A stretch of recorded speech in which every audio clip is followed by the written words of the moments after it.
আসসালামু আলাইকুম প্রিয় দর্শক, কেমন আছেন সবাই? আশা করি অনেক বেশি ভালো আছেন। আজকে করে দেখাবো কলিজা রেসিপি। কিভাবে একদম পারফেক্ট ওয়েতে কলিজা ভুনা করবেন সেটি আজকে করে দেখাবো। চলুন দেখে নেওয়া যাক। আজকের এই কলিজা রেসিপি করার জন্য আমি এখানে ১ কেজি গরুর কলিজা নিয়েছি। তারপরে এই কলিজাগুলোকে সুন্দর করে পরিষ্কার করে কেটে ধুয়ে এবার একটি ঝাঁঝরিতে পানি ঝরতে রেখে দিয়েছি। এখন এই কলিজাগুলোকে আমি একটু সেদ্ধ করে নিব, যাতে করে কলিজার যে একটা গন্ধ থাকে সেটা চলে যায়। আর এই জন্য চুলায় আমি একটি হাঁড়িতে সামান্য হলুদ দিয়ে পানি সেদ্ধ হতে দিয়েছিলাম। পানি ফুটে উঠলে এবার সেই কলিজাগুলো দিয়ে দিয়েছি। তারপর আমি এটাকে ৫ মিনিট একটু ফুটিয়ে নিব। ফুটিয়ে নেওয়া হয়ে গেলে আবার একটু পরিষ্কার করে ধুয়ে নিয়েছি। কলিজা ভুনা করার জন্য চুলায় একটি হাঁড়ি বসিয়ে দিয়েছি আর তাতে দিয়ে দিয়েছি 1/2 কাপ রান্নার তেল। তেলটা একটু গরম হলেই কিছু গোটা গরম মশলা দিয়ে দিব, লং, এলাচি, দারচিনি, তেজপাতা এগুলো একটু ভেজে নিব। ভেজে নেওয়ার পর দিয়ে দিব 1 কাপ পরিমাণ পেঁয়াজ কুচি।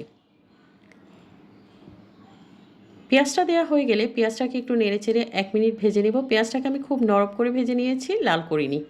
পেঁয়াজটাকে আমি একটু মোটা মোটা করে কুচি করেছি। আর এখানে আপনারা চাইলে পেঁয়াজ বাটাও ব্যবহার করতে পারেন। আচ্ছা, দিয়ে দিচ্ছি রসুন বাটা 1 টেবিল চামচ, আদা বাটা 1 টেবিল চামচ। এখন এগুলোকে নেড়েচেড়ে আবার 1-2 মিনিট মতো ভেজে নিব। আদা, পেঁয়াজ, রসুন 1 থেকে 2 মিনিট ভেজে নেওয়ার পর এখন দিয়ে দিচ্ছি বাটা মরিচ।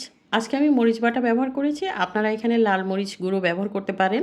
সেক্ষেত্রে ঝালের পরিমাণটা আপনারা আপনাদের পছন্দ মতো বুঝে শুনে দিয়ে নেবেন।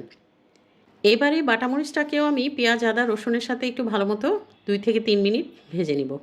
বাটা মশলাগুলোকে যদি একটু 2 থেকে 3 মিনিট ভেজে নেওয়া হয় তাহলে রান্নার স্বাদ বেশ ভালো আসে। আমার এখানে ভাজা হয়ে গেছে। এখন আমি দিয়ে দিব কিছু গুঁড়ো মশলা।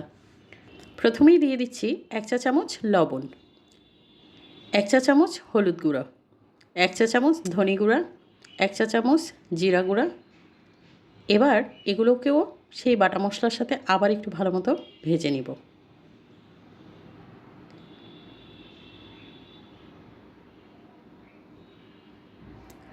সবগুলো মশলা নেড়েচেড়ে 1 মিনিট মতো ভেজে নিয়েছি। এবার দিয়ে দিচ্ছি 1 কাপ পানি। আর এই পানিটা দিয়ে এখন আমি মশলাটাকে আবার একটু নেড়েচেড়ে ঢাকনা দিয়ে ঢেকে 4 থেকে 5 মিনিটের জন্য কষিয়ে নেব। আর অপেক্ষা করব মশলা থেকে তেল ভেসে ওঠা পর্যন্ত। প্রায় 4 থেকে 5 মিনিট পর ঢাকনা খুলে দেখলাম মশলা সুন্দরভাবে কষানো হয়ে গেছে আর মশলা থেকে তেল ভেসে উঠেছে। এখন এই মশলাতে দিয়ে দিব আগে থেকে সেদ্ধ করে রাখা সেই কলিজা। সেদ্ধ করে রাখা সবগুলো কলিজা মশলাতে দেয়া হয়ে গেলে এবার ভালো মতো নেড়ে চেড়ে মশলার সাথে কলিজাগুলোকে মিশিয়ে দিব। মশলাতে যত বেশি কষানো হবে কলিজার ভেতর পর্যন্ত মশলাটা ঢুকবে, এতে করে কলিজার স্বাদ আরও বেশি বেড়ে যাবে। একটি ঢাকনা দিয়ে ঢেকে এখন কলিজাগুলোকে 10 থেকে 12 মিনিটের জন্য কষিয়ে নিব। আর এই 10 থেকে 12 মিনিটের মাঝামাঝি আমি কিন্তু বেশ কয়েকবার ঢাকনা খুলে খুলে নেড়ে দিয়েছি। আর এ সময় চুলার আঁচটা মিডিয়ামে থাকবে। মিডিয়ামে রেখেই কলিজাগুলোকে ভালো মতো কষিয়ে নিতে হবে, তা না হলে যদি চুলার জাল বেশি থাকে তাহলে কিন্তু মশলা পুড়ে যাবে আর মশলার টেস্ট নষ্ট হয়ে যাবে। দিয়ে দিচ্ছি ছোট করে কেটে রাখা একটা টমেটো। এটা অপশনাল, আপনারা চাইলে দিবেন, না হলে স্কিপ করবেন। আমার কাছে ভালো লাগে তাই আমি দিয়েছি। ঢাকনা দিয়ে ঢেকে আবার 10 মিনিটের জন্য মিডিয়াম ফ্লেমে কষিয়ে নিব। 10 মিনিট পর ঢাকনাটা খুলে আবার একটু নেড়েচেড়ে দিব। তারপর দিয়ে দিচ্ছি আধা কাপ পানি। কলিজা সিদ্ধ হতে খুব বেশি পানির প্রয়োজন হয় না, তাই পানিটা একটু বুঝে শুনে দিতে হবে। আমি এখানে যে পানিটুকু ব্যবহার করেছি এই পানিতেই কলিজাটা সেদ্ধ হয়ে যাবে।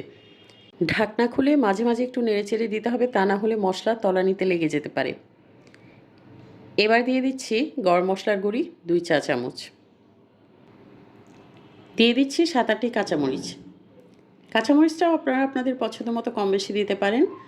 এবার সব কিছুকে একসাথে নেড়েচেড়ে মিশিয়ে নিব। আর মিশিয়ে নেওয়া হয়ে গেলে তারপর আমি এটাকে ঢাকনা দিয়ে ঢেকে 15 মিনিটের জন্য চুলার আঁচ লোতে রেখে রান্না করে নিব। ফিরে আসছি 15 মিনিট পর। 15 মিনিট পর ঢাকনা খুলে দেখেছি কলিজাটা মোটামুটি সেদ্ধ হয়ে গেছে আর কলিজা থেকে পানিটাও বেশ শুকিয়ে গেছে। কলিজার উপরটাতে তেল ভেসে উঠেছে আর কলিজার রঙটাও অনেকটা পরিবর্তন হয়ে গেছে। এবার দিয়ে দিচ্ছি কিছু ধনেপাতা কুচি।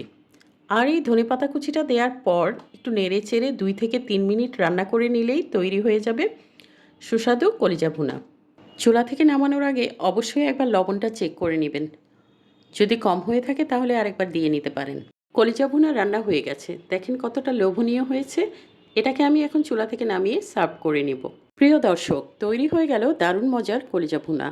এই কলিজা ভুনা আপনারা সাদা ভাত, পোলাও, রুটি, পরোটা সব কিছুর সাথেই পরিবেশন করতে পারেন। আশা করি আমার আজকের রেসিপি আপনাদের খুব ভালো লেগেছে। আর যদি ভালো লেগে থাকে তাহলে অবশ্যই বাড়িতে একবার হলেও রান্না করে খেয়ে দেখবেন। আর নতুন নতুন রেসিপি দেখার জন্য পেজে একটা ফলো দিয়ে রাখবেন। সবাইকে অনেক ধন্যবাদ। সবাই অনেক বেশি ভালো থাকবেন। আল্লাহ হাফেজ।